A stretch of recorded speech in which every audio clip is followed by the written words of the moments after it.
ओम नमो भगवते वासुदेवाय।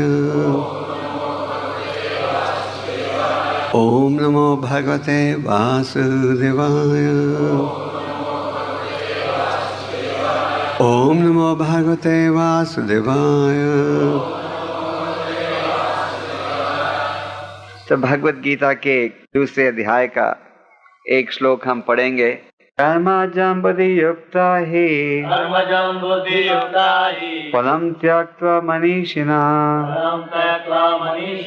जन्म बन्ध विनिर्मुक्ता पदं गच्छन्त्यनामयम्। ॐ ज्ञानातिमिरान्धस्य ज्ञानाञ्जनशलाकया चक्षुरुन्मिलितं येन तस्मै श्रीगुरवे नमः। श्रीचैतन्यमनोभीष्टं स्थापितं येन भूतले स्वयं रूपा कदा मह्यं ददाति स्वपदान्तिकम्। हे कृष्ण करुणा सिन्धु दीनबन्धु जगत्पते गोपेश गोपिका कान्त राधा कान्त नमोस्तुते। तप्ता कांचन गौरांगी राधे वृंदावनेश्वरी ऋषभानुसुते देवी प्रणमामि हरिप्रिये। जय श्री कृष्ण चैतन्य प्रभु नित्यानंद श्री अद्वैत गदाधर शिवासदि गौर भक्तवृंद। हरे कृष्णा कृष्णा हरे हरे हरे राम राम राम हरे हरे। कर्मजं बुद्धियुक्ता हि फलं त्यक्त्वा मनीषिणः जन्म बन्ध विनिर्मुक्ता पदं गच्छन्त्यनामयम्। तो गीता से तो आप सबका परिचय है, खास करके जो यहाँ उपस्थित हैं, क्योंकि यहाँ इस सभा में केवल वही सज्जन उपस्थित हैं जिनकी आध्यात्मिकता में रुचि है, और जिनकी आध्यात्मिकता में रुचि नहीं है वो टेलीविजन के साथ जुड़े होंगे इस समय, और जिनकी आध्यात्मिकता में रुचि है वो गीता के महत्व को भी समझते हैं, क्योंकि गीता का उपदेश परम भगवान ने दिया है, किसी साधारण व्यक्ति ने नहीं। सबसे पहले भगवान ने उपदेश दिया सूर्य के देवता विवासवन को, फिर हंसते हंसते ये संदेश इस पृथ्वी पर पहुंचा महाराज इक्ष्वाकु के पास, और फिर यही संदेश भगवान ने फिर से दिया अर्जुन को। तो ये तो बहुत ही प्राचीन संदेश है, यह सनातन संदेश है। तो इस श्लोक में भगवान हमें ये बता रहे हैं कि बड़े बड़े ऋषि मुनि अथवा भक्तगण अपने आप को इस भौतिक संसार में कर्म के फलों से मुक्त कर चुके हैं। कर्म के फलों से ये ऋषि मुनि और भक्तजन कैसे मुक्त कर चुके हैं? इस भक्ति के मार्ग के द्वारा।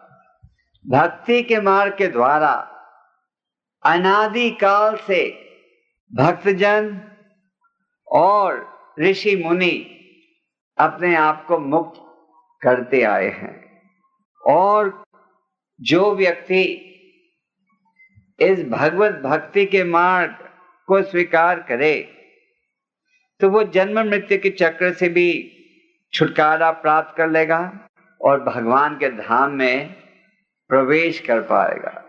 हम भौतिक संसार में प्रयास करते हैं सुख प्राप्त करने के लिए। आप विश्व के किसी कोने में भी पहुंच जाओ, आप ये देखोगे कि हर व्यक्ति सुख की खोज में है, और ये सुख की खोज हम करते हैं ये सोचकर कि अधिक धन कमाना चाहिए और इंद्रिय तृप्ति की सुविधा प्राप्त होनी चाहिए। पर भगवान ने तो स्पष्ट रूप से गीता में बताया है कि भौतिक संसार में कोई व्यक्ति ज्यादा देर के लिए सुख को प्राप्त नहीं कर सकता। दुखालयम अशाश्वतम। तो इसलिए भगवान हमें ये गीता का उपदेश दे रहे हैं, जिसके द्वारा हम जन्म मृत्यु के बंधन से छुटकारा प्राप्त कर सके।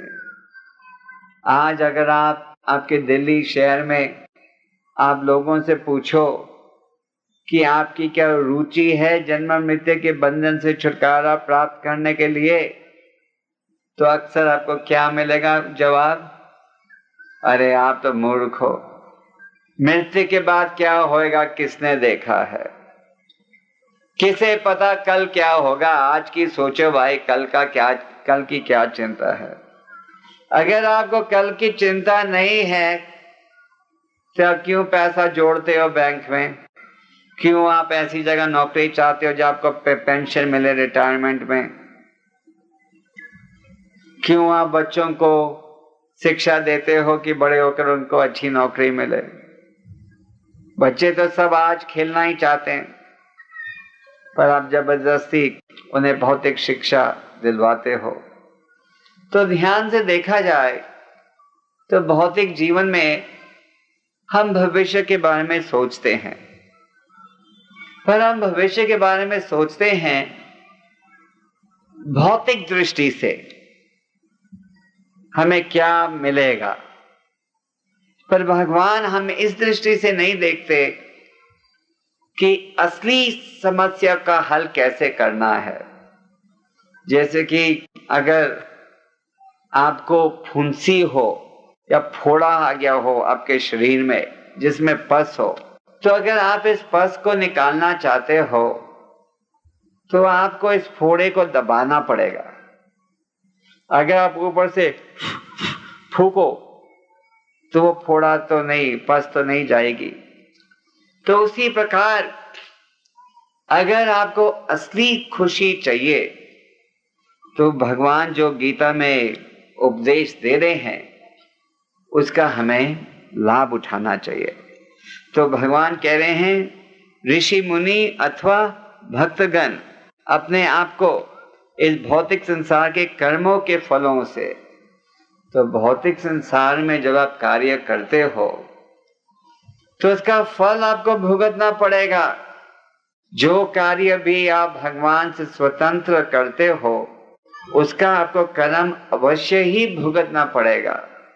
जैसे कि एक भौतिक उदाहरण है, अगर आप कमाओ पैसा और सरकार को टैक्स नहीं भरो तो उसका जुर्माना आपको भरना ही पड़ेगा, है ना। पर आजकल तो जुर्माना नहीं भरना पड़ता क्योंकि आप सबको जेब में कुछ खिला देते हो, पर यामना जी को तो आप जेब में नहीं खिला सकते, आप समझे ना। तो भौतिक संसार में जब आप कार्य करते हो तो हर कार्य का फल आपको भुगतना पड़ता है, और जो भी कार्य आप करते हो जिसका उद्देश्य भगवत सेवा नहीं है उसका जुर्माना आपको भरना ही पड़ेगा। आज नहीं कल, पर जुर्माना जरूर भरना पड़ेगा। किस रूप से जुर्माना भरना पड़ेगा? अनेक और योनियों में जन्म प्राप्त करना पड़ेगा। 84 लाख किस्म की योनियां हैं।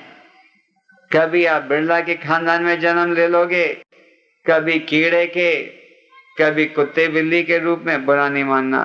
अनेक योनियों में जन्म लेने का अवसर प्राप्त होता है, जो कि निर्णय किया जाता है हमारे कर्मों के द्वारा। तो भगवान गीता द्वारा ये उपदेश नहीं दे रहे कि आप अपने कर्मों को त्यागो। कई बार लोग गीता को गलत समझ बैठते हैं। कई बार लोग आध्यात्मिक या वेदों के उपदेश को गलत समझ बैठते हैं। भगवान किसी भी स्थान में ये नहीं कह रहे कि तुम्हें अपने कर्म मत करो। जैसे कि अर्जुन को भगवान ने ये नहीं कहा कि तुम युद्ध में मत लड़ो, पर उन्होंने कहा कि तुम युद्ध में लड़ो पर मेरी प्रशंसा के लिए।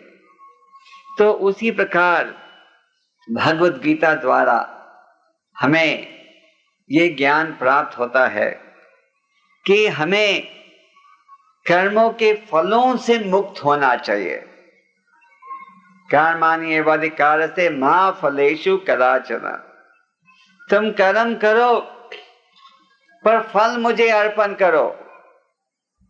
भगवान स्पष्ट रूप से कहते हैं मैं हर चीज का भोक्ता हूं। जैसे कि आप बैंक में नौकरी करते हो, लाखों रुपए गिनते होगे, जो खजांची है बैंक में करोड़ों रुपए भी गिनता है रोज, पर वो जानता है कि इस पैसे पर उसका कोई दावा नहीं है। तो उसी प्रकार जो बुद्धिमान व्यक्ति है वो अपने जीवन को इस रूप से चलाता है कि वो कर्मों के फलों के द्वारा भगवान की सेवा कर सके।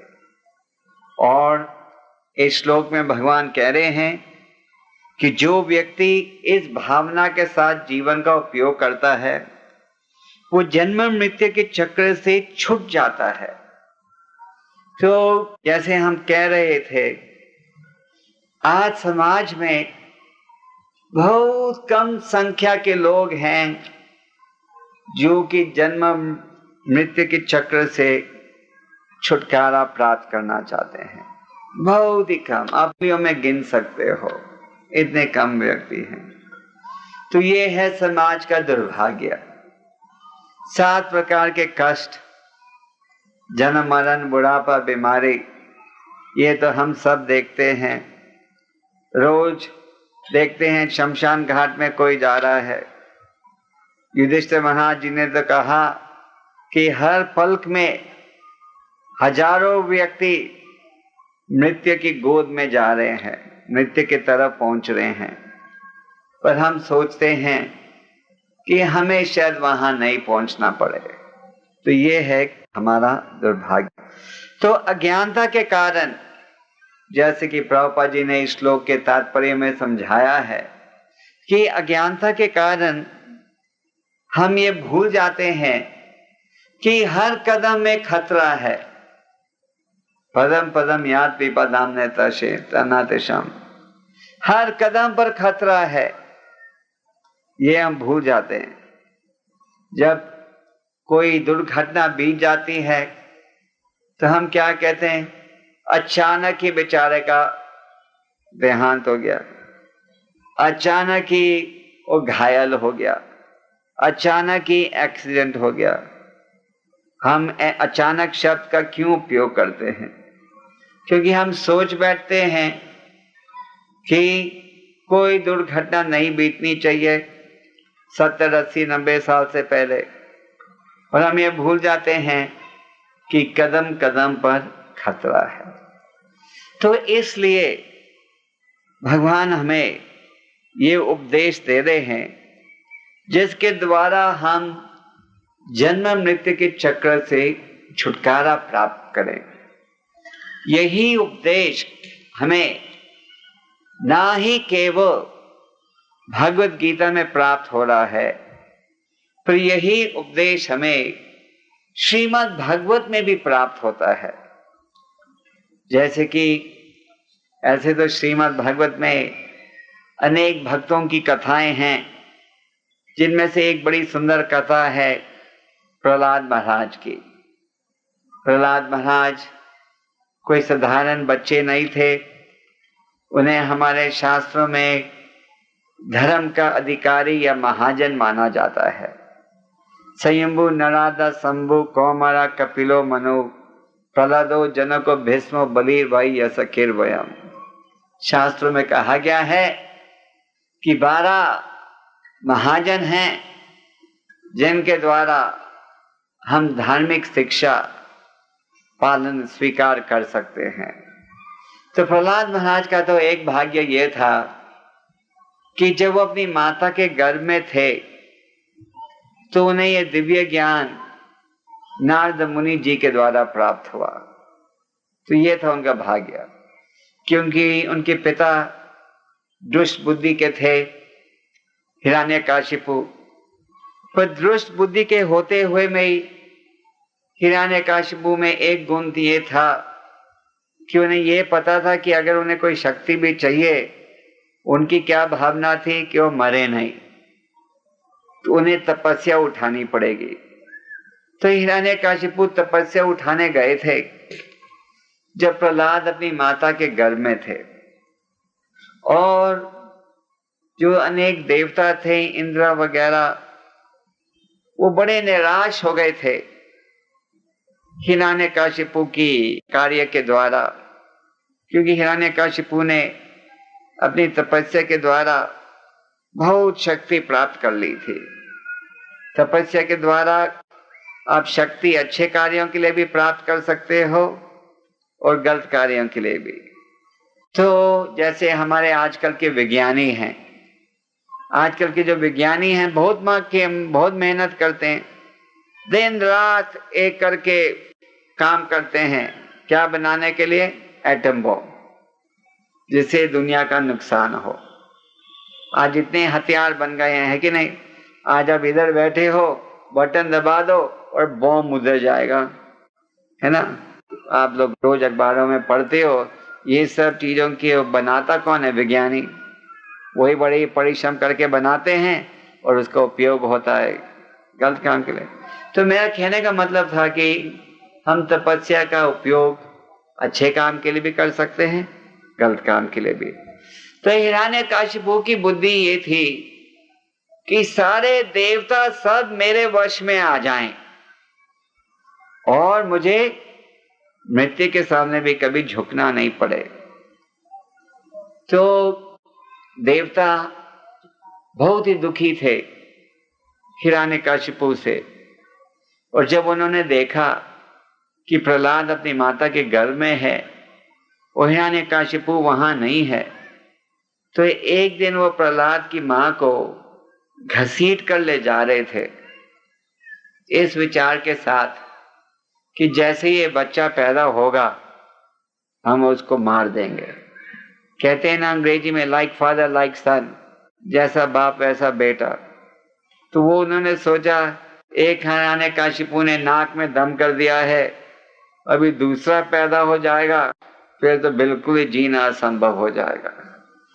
तो वो जब प्रहलाद की माता को घसीट कर ले जा रहे थे, तो वहां नारद मुनि जी पहुंच गए, और उन्होंने जब इस घटना को देखा तो उन्होंने कहा, क्या कर रहे हो तुम लोग? इस निर्दोष औरत को घसीट कर कहां ले जा रहे हो? तो देवताओं ने कहा, आप जानते नहीं कि ये औरत कौन है? ये है श्रीमती हिरण्यकशिपु, और उसके घर में एक और हिरण्यकशिपु है।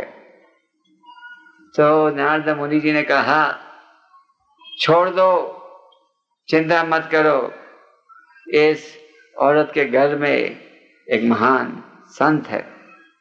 तो उनके कहने पर देवताओं ने प्रहलाद की मां को छोड़ दिया, और फिर नारद मुनि जी ने प्रहलाद की मां को दिव्य शिक्षा दी, जो कि हिरण्यकशिपु को भी, जो कि प्रहलाद ने भी स्वीकार की। तो प्रहलाद महाराज तो मां के गर्भ से निकलते ही उन्होंने अपने साथियों को दिव्य उपदेश देना आरंभ कर दिया। उन्होंने अपने साथियों से कहा, दुर्लभ मानसम जन्मा। दुर्लभम एक संस्कृत का शब्द है जिसका अर्थ है बहुत ही कठिन। तो प्रहलाद महाराज जी ने कहा कि जो मानव जीवन है ये तो बहुत ही दुर्लभ है, बहुत ही कठिनाई के साथ प्राप्त होता है।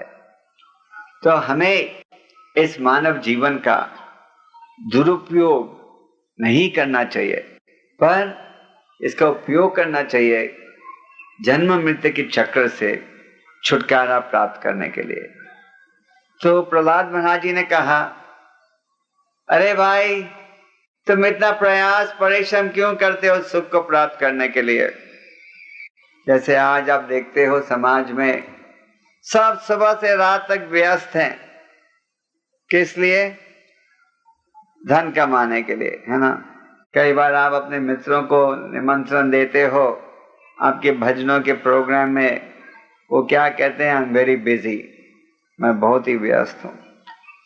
तो प्रहलाद महाराज जी ने कहा कि जिस प्रकार दुख आता है बिना मांगे, उसी प्रकार सुख भी आता है बिना मांगे। आप समझे?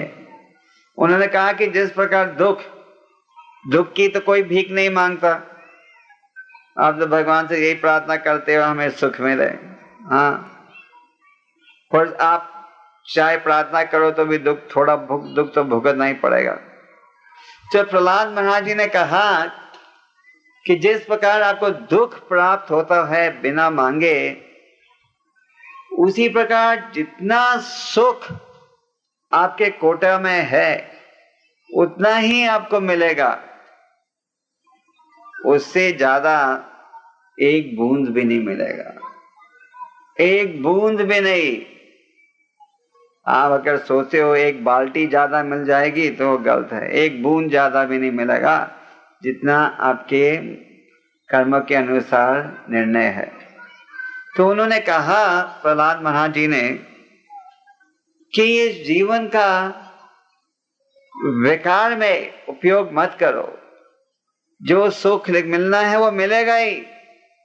समय निकालो आध्यात्मिक कार्य के लिए, क्योंकि जब तक आप आध्यात्मिक कार्य के लिए समय नहीं निकालोगे, ये जो जीवन है पशु के जीवन के समान है। तो प्रहलाद महाराज जी को कितना कष्ट भुगतना पड़ा। कई बार हम लोगों को भी थोड़ा बहुत कष्ट भुगतना पड़ता है, पर अगर प्रहलाद महाराज जी के कष्ट को सुनो तो आप आश्चर्यचकित हो जाओगे। उनके पिता ने उन्हें क्या नहीं प्रयास किया उनकी भक्ति को रोकने के लिए। जैसे कि आप लोग भी जब भक्ति में जुड़ते हो तो कई लोग आपके दुश्मन बन जाते हैं, बुरा नहीं मानना। हाँ, कई बार घर वाले ही दुश्मन बन जाते हैं। क्या हो गया, देखो हमारे पति को भूत सवार हो गया भक्ति का, कहाँ इस्कॉन के भक्तों के साथ फंस गए है। कहाँ हम लाइफ मेंबर बने थे, भी लाइफ मेंबर से हंसते हंसते भक्ति में फंस गए, है ना। तो सब फिर यही योजना बनाते हैं कैसे इनको भक्ति से खींचा जाए। कई बार सोचते हैं शादी, अगर शादी नहीं हुई है तो शादी करा दो, अगर ये नहीं है तो किधर और भेज दो। हाँ, यही प्रयास करते हैं कि भक्ति से इसको दूर ले जाए। तो प्रहलाद के पिता की भी यही इच्छा थी। हिरण्यकशिपु ने देखा कि मेरे बेटे में भक्ति के विषय में बहुत रुचि है, तो हिरण्यकशिपु ने पहले तो प्रेम से समझाया, विष्णु को तुम भूल जाओ, ताकि दुष्ट बुद्धि के थे। एक दिन जब उनका बेटा स्कूल से लौटा तो उन्होंने उनको अपनी गोद में बिठाकर पूछा, गोद में बिठाया बेटे को, आखिर 5 साल के थे, 4 साल के थे, सिर में हाथ रखकर कहा, अच्छा बेटा ये बताओ आज तुम्हारे अध्यापकों ने स्कूल में क्या सिखाया। तो क्योंकि प्रहलाद के अध्यापक जो थे शुक्राचार्य के बेटे, उनको हिरण्यकशिपु ने खास ये आदेश दिया था कि जो भक्ति का भूत मेरे बेटे में है ना, इसे तुम निकाल दो। तो हिरण्यकशिपु ने सोचा कि मेरा बेटा कहेगा आप हो परम सर्वश्रेष्ठ। तो उन्होंने बेटे को जब पूछा कि आपने स्कूल में आज क्या सीखा, बेटा सिखाओ, बताओ मुझे। कभी कभी आप भी अपने बच्चों से पूछते होगे, हाँ, कि स्कूल में आज क्या सीखे। तो बेटे ने कहा स्कूल में मैंने आज ये सीखा है। क्या? नवदा भक्ति का ज्ञान दिया। श्रवणम कीर्तनम विष्णु स्मरणम पाद सेवनम अर्चनम वंद्यम दस्यम सख्यम आत्मनिवेदन। ये है नवदा भक्ति का वर्णन जो कि हमें श्रीमद् भागवत में प्राप्त होता है। तो प्रहलाद महाराज ने नवदा भक्ति का ज्ञान जैसे ही दिया अपने बाप को, बाप ने बेटे को अपनी गोद से उठाकर जमीन में पटक दिया। पर ये तो एक ही उदाहरण, उनको पहाड़ की चोटियों से भी नीचे फेंका। जहर भी खिलाई, और जब भी प्रहलाद ने अपनी भक्ति नहीं छोड़ी। तो इसीलिए एक और महान संत रूपा गोस्वामी जी ने कहा है, उत्साह निश्चय धैर्य तत् कर्म प्रवर्तनत संग त्यागे सतो व्रेते। अगर आप भक्ति के मार्ग में सफलता प्राप्त करना चाहते हो तो बिल्कुल दृढ़ होकर आपको इस मार्ग में रहना पड़ेगा। बहुत बार हम देखते हैं, और आप सबने भी देखा होगा, लोग भक्ति में थोड़ी रुचि प्रकट करते हैं, आपके सत्संग में आते हैं, फिर थोड़ी देर बाद आने के बाद बंद हो जाता है ना। कहते हैं ये नुक्स है तुम्हारे में, ये नुक्स है, ये नुक्स है, हम घर में ही ठीक है, क्योंकि उनमें दिल भावना जागृत नहीं हुई। जैसे कि भौतिक जीवन में भी अगर आपको कुछ सफलता चाहिए तो परिश्रम करना पड़ता है, कुछ त्यागना पड़ता है, तो ही आप सफलता प्राप्त कर पाते हो, नहीं तो नहीं कर पाते। तो उसी प्रकार भक्ति के मार्ग में भी ये ज्ञान प्राप्त करके बिल्कुल दृढ़ होकर चलना पड़ेगा, तो ही हम इस ज्ञान का लाभ उठा सकेंगे। तो प्रहलाद महाराज ने अपने साथियों को ये शिक्षा दी, वही शिक्षा आपको भगवत गीता में प्राप्त हो रही है। फिर इसी प्रकार भगवत में ऋषभदेव भगवान ने भी अपने 100 पुत्रों को शिक्षा दी, वही शिक्षा हमें भगवत गीता में भी प्राप्त हो रही है। तो हमें ये नहीं भूलना चाहिए कि शास्त्रों की जो शिक्षा है उसका निचोड़ हमें भगवत गीता में प्राप्त होता है। तो अगर हम भगवत गीता को ध्यान से पढ़ेंगे, सावधानी के साथ पढ़ेंगे, फिर इसका ये अनुभव होगा कि आप अपने स्वरूप को, असली स्वरूप को समझ सकोगे।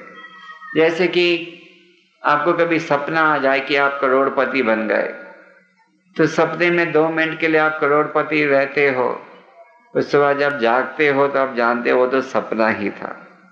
असली बात तो यह है कि हम जिधर थे उधर के उधर ही हैं। तो उसी प्रकार हमें हमारे असली स्वरूप को समझना चाहिए। ये दुनियादारी में तो सब कहते हैं खुश रहो बेटा, आशीर्वाद ले लो, ये ले लो, ये ले लो, पर जो असली 7 प्रकार की समस्या हैं उनसे तो इनके द्वारा बच नहीं सकोगे। और जब आप भगवान के साथ संबंध जोड़ने का प्रयास करते हो, जब आपको असली सुख भी महसूस होता है, भौतिक संसार का जो सुख है वो केवल आपको 2 मिनट के लिए, थोड़े समय के लिए सुख दे सकता है। आज आपका शरीर खूबसूरत है तो कल यही शरीर बदसूरत बन जाएगा। आज अगर स्वास्थ्य अच्छा है तो कल यही स्वास्थ्य कल आपको रोग पीड़ा भी पहुंचाएगा। आज आप धनी हो, प्रसिद्ध हो, कल आपकी बदनामी भी हो सकेगी। तो ये हमें भूलना नहीं चाहिए। तो इसलिए भगवान ऋषभदेव जी भी कहते हैं अपने पुत्रों को उपदेश देते हुए कि जो व्यक्ति शास्त्र के विपरीत कार्य करता है वो व्यक्ति असल में मूर्ख व्यक्ति है। और बुद्धिमान व्यक्ति कौन है? जो कि शास्त्रों की शिक्षा का लाभ उठाता है। इसी विषय के ऊपर चाणक्य पंडित जी ने कहा है, क्योंकि आज हमारे जीवन में सबसे कीमती क्या चीज है? अगर आप साधारण व्यक्ति से पूछो क्या है सबसे कीमती चीज, वो कहेगा मेरा बैंक बैलेंस, मेरी पत्नी, मेरे बच्चे, मेरा मकान। हाँ, पर ये सब असली कीमती चीजें नहीं हैं। सबसे कीमती वस्तु है आपका समय, टाइम। और इस विषय के ऊपर चाणक्य पंडित जी ने कहा है, आयुष कशाना एक पीना लभया स्वर्णा कोटि भी। स्वर्णा का अर्थ है सोना, और कोटिबी का अर्थ है 10 करोड़। तो चाणक्य पंडित जी का कहना है कि अगर एक पल का भी दुरुपयोग करोगे तो आप उसको 10 करोड़ सोने के सिक्कों से वापस प्राप्त नहीं कर सकते। 10 करोड़ सोने के सिक्के हैं किसी के पास? 10 करोड़ रुपए हैं लोगों के पास, तो 10 करोड़ सोने के सिक्के नहीं हैं। पर वो कहते हैं कि 10 करोड़ सोने के सिक्कों को भी आप ले लो और कहो ये जो 1 घंटे का हमने व्यस्त उपयोग किया है वो वापस आ जाए। उसी प्रकार अगर आप इस कीमती मानव जीवन का सदुपयोग नहीं करोगे तो सारे विश्व के धन से भी आप इसको फिर से ना तो प्राप्त कर सकोगे, और ये मानव जीवन जो आपको प्राप्त हुआ है फिर कब प्राप्त होएगा किसे मालूम। इसीलिए शास्त्रों का निर्णय ये है कि हमें इसका उपयोग करना चाहिए जिस प्रकार ऋषि मुनि अथवा भक्तजनों ने उपयोग किया है, क्योंकि भक्तगण और ऋषि मुनियों ने अपने उदाहरण के द्वारा ये बताया है कि किस प्रकार से आप अपने जीवन को भगवान के चरणों में अर्पण कर सकते हो। ये नहीं भूलो कि अगर आप भगवान के चरणों में अर्पण नहीं करोगे फिर आपको इसका उपयोग करना पड़ेगा माया के चरणों में। हाँ, माया कैसे आपको खींचेगी? आओ टेलीविजन देखो, सिनेमा देखो, शराब पियो, पार्टीज में जाओ। अगर आप भगवान के शरण नहीं लोगे, भगवान के चरणों में नहीं आओगे तो माया के चरणों में रहना ही पड़ेगा, और तीसरा तो कोई रास्ता है ही नहीं। तो इसके द्वारा हम ये समझ सकते हैं कि अगर हम इस भक्ति के मार्ग में नहीं प्रवेश करें तो हमें माया के मार्ग में रहना ही पड़ेगा और कष्ट भुगतना पड़ेगा। प्राचीन समय में सजा देने का क्या तरीका था? आप लोगों ने काला पानी तो सुना होगा। हाँ, हम जब छोटे थे सुनते थे काला पानी काला पानी। कि हमारे गुरुजी एक उदाहरण देते थे कि प्राचीन समय में किसको सजा देना होता था तो राजा कहता था ले जाओ इसे दरिया के नीचे, दरिया में, समुद्र में। वहां उसके सिर को डुबो देते थे पानी के नीचे, और सिर्फ 5 मिनट पानी के नीचे, एक थोड़े सेकंड के लिए पानी के बाहर सांस लेने के लिए, वापस फिर डुबकी जबरदस्ती मारो पानी के नीचे। तो उसी प्रकार ये भौतिक संसार में है तो चारों तरफ कष्ट, पर कभी कभी हमें खुशी की झलक केवल दिखती है और हम सोचते हैं कि ये खुशी हमारे साथ हमेशा रहे। तो इसके लिए जो बुद्धिमान व्यक्ति हैं वो ऋषियों के और भक्तगणों के उदाहरण के द्वारा अपने जीवन को आगे चलाते हैं। प्राचीन समय में तो जो हमारे नेता होते थे वो पूरी प्रजा की चिंता रखते थे। जैसे माँ बाप बच्चों की चिंता रखते हैं वैसे वो चिंता रखते थे कि पूरी प्रजा गलत रास्ते पे तो नहीं जाए। जैसे आप भी आज भी आप लोग राम राज्य का स्मरण करते हो। क्यों? क्योंकि रामचंद्र जी के राज्य के समय पूरे समाज में केवल सुखी अनुभव हुआ था लोगों को, और रामचंद्र जी को इतनी चिंता रहती थी कि वो खुद जाते थे वेश बदलकर ये देखने की कोई कष्ट तो नहीं है किसी को, कोई मेरे राज्य में कोई प्रजा दुखी तो नहीं है। ये थी उनकी चिंता। तो साधुओं का तो कर्तव्य है कि ये उपदेश सब जगह पहुंचाया जाए। जैसे कि भक्ति वेदांत स्वामी प्रभुपाद जो कि इस संस्था के संस्थापक आचार्य हैं। भक्तिदानंद स्वामी प्रभुपाद गुरु परंपरा में आ रहे हैं और उनके गुरु महाराज भक्ति सिद्धांत सरस्वती ठाकुर जी ने उन्हें 1922 में आदेश दिया था कि अब ले जाओ चैतन्य महाप्रभु के संदेश को सारे विश्व में। और अगले साल हम प्रभुपाद जी की शताब्दी को मनाएंगे। अभी तो तैयारी हो रही है और प्रभुपाद जी ने बहुत प्रयास किया भारत में इस शिक्षा का वितरण करने के लिए, इतनी सफलता प्राप्त नहीं कर पाए। अंत में वो अमेरिका गए, है ना। और अमेरिका प्रभुपाद जी कब पहुंचे थे? मुझे अभी एक पत्र मिला है, सितंबर 16 तारीख को, कल जो है वो 1965 सितंबर 16 को प्रभुपाद जी अमेरिका पहुंचे थे। आज से कितने साल पहले?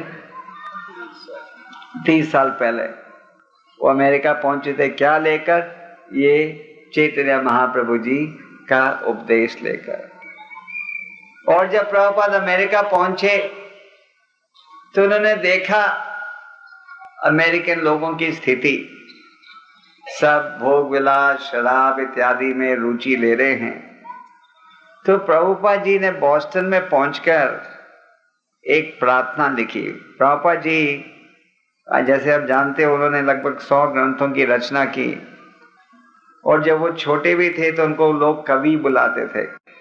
तो उन्होंने एक प्रार्थना लिखी जिसको भगवान श्री कृष्ण के चरणों में अर्पण की, जिसमें उन्होंने कहा कि हे प्रभु, आप मुझे यहाँ अमेरिका ले आए हो, पर कौन सुनेगा आप मेरा संदेश यहाँ?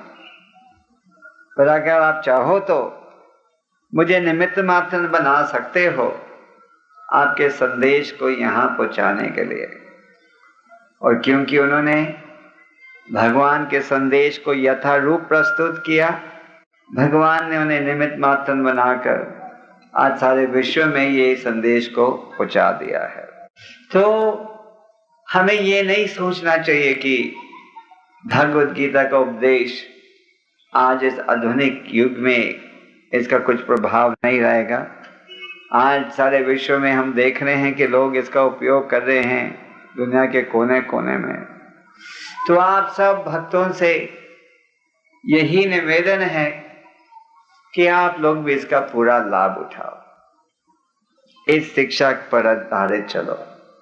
और कलयुग की प्रजा का एक और खास भाग्य क्या है कि चैतन्य महाप्रभु जी, जिन्हें सब अवतारों में सबसे दया दयालु अवतार माना जाता है, नमो महावदनाय कृष्ण प्रेम प्रदायते, उन्होंने आध्यात्मिक मार्ग को बहुत ही सरल बना दिया है।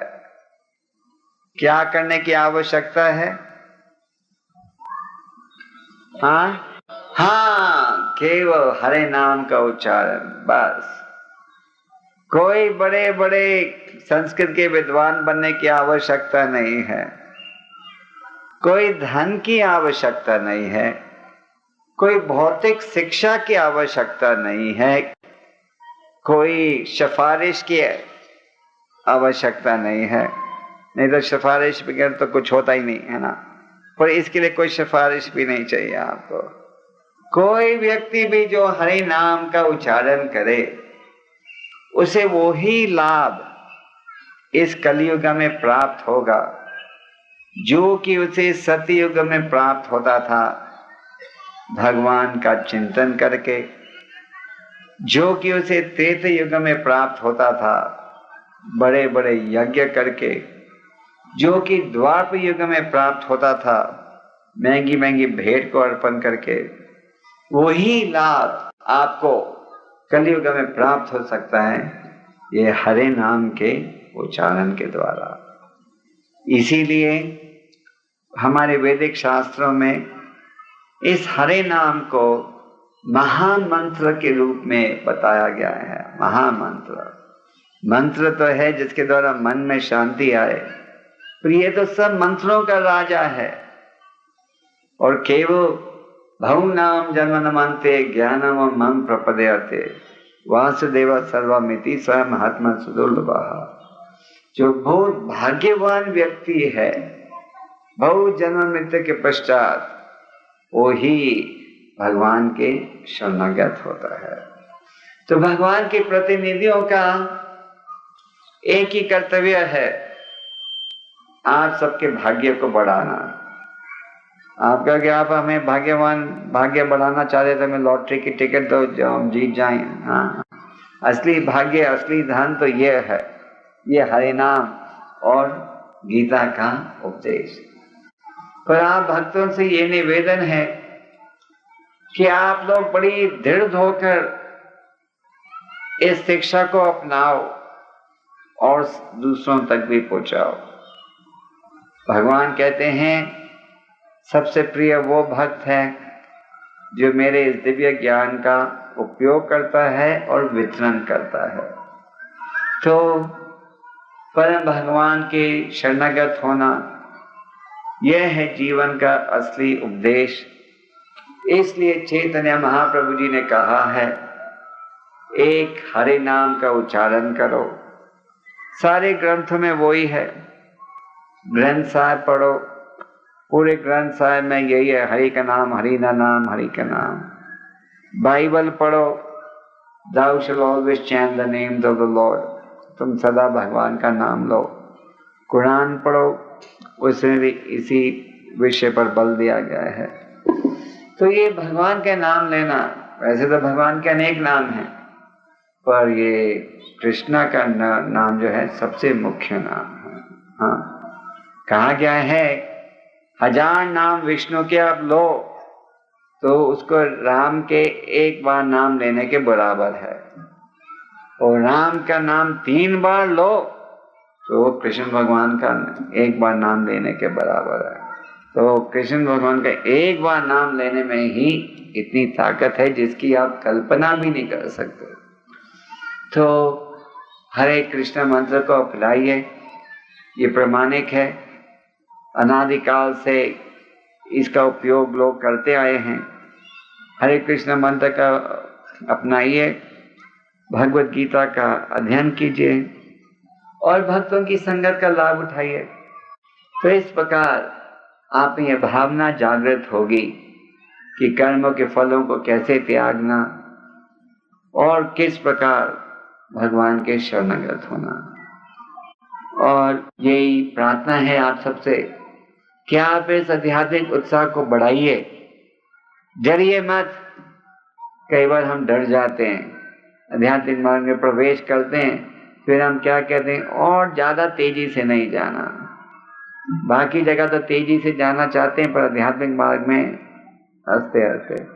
तो हरे कृष्ण मंत्र को अपनाइए, गीता को पढ़िए, भक्तों की संगत का लाभ उठाइए और इस प्रकार अपने दुर्लभ मानव जीवन का सदुपयोग कीजिए और जन्म मृत्यु के बंधन से छुटकारा प्राप्त कीजिए।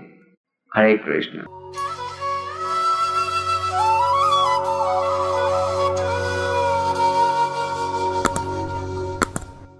हरे कृष्णा कृष्णा कृष्णा हरे हरे, हरे राम राम राम हरे हरे।